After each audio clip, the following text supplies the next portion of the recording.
رمضان کے روزے کی نیت سے روزہ رکھا جائے اور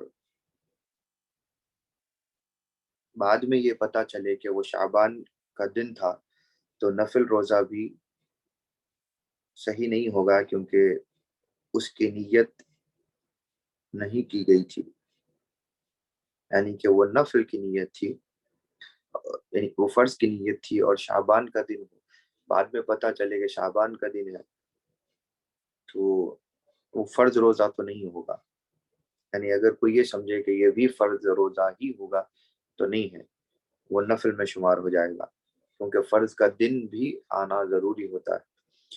جیسا کہ رمضان کی 30ویں رات کو رمضان کے روزے کی نیت کرے اور دن رمضان کا ہو تو روزہ بھی رمضان کا ہوا، اس لیے کہ رمضان باقی ہے، لیکن آپ نے 29 شعبان کو نیت کی اور روزہ رکھا رمضان کی نیت سے دوسرے دن، لیکن وہ رمضان کا دن نہیں بلکہ 30ویں شعبان ہوئی، تو پھر ایسی صورت میں روزہ صحیح نہیں ہوگا۔ ہاں لیکن ضرور یہ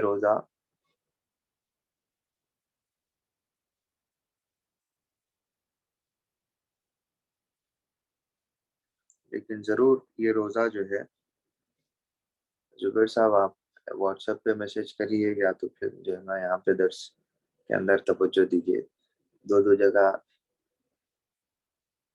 درس کے دوران میں توجہ جو ہے نا انقطاع پکڑتی ہے۔ تو 29ویں کا جو روزہ رمضان کی نیت سے آپ نے شروع کر لیا تھا لیکن بعد میں پتہ چلا کہ وہ شعبان ہی کا دن ہے، تو یہ ہوگا کہ آپ کو شعبان کے نفل روزے کا ثواب ملے گا جبکہ رویت ہلال نے کیا، لیکن آپ کو پتہ ہے کہ کل 30ویں رمضان ہے، رویت ہلال کا 30ویں شعبان ہے اور رویت ہلال نے ایسا کوئی اعلان ہی نہیں کیا ہے رمضان کا، لیکن پھر بھی آپ رمضان کا روزہ رہ رہے ہیں، تو ایسی صورت میں روزہ قطعاً صحیح نہیں ہوگا، چاہے وہ آپ نے رمضان کی نیت سے کیوں نہ رکھا ہو، وہ نفل میں بھی نہیں آئے گا، کیونکہ آپ نے رمضان کی نیت سے شعبان کے 30ویں دن روزہ رکھا ہے جبکہ ابھی رمضان شروع نہیں ہوا، پھر آپ یہ سمجھیں کہ کیونکہ رمضان شروع نہیں ہوا تو کم سے کم نفل میں جائے گا، تو نفل میں بھی نہیں لکھا جائے گا، کیونکہ یہ غلطی آپ کی طرف سے ہے اور آپ نے جان بوجھ کر اگر ایسا کیا تو پھر روزہ خراب ہوگا۔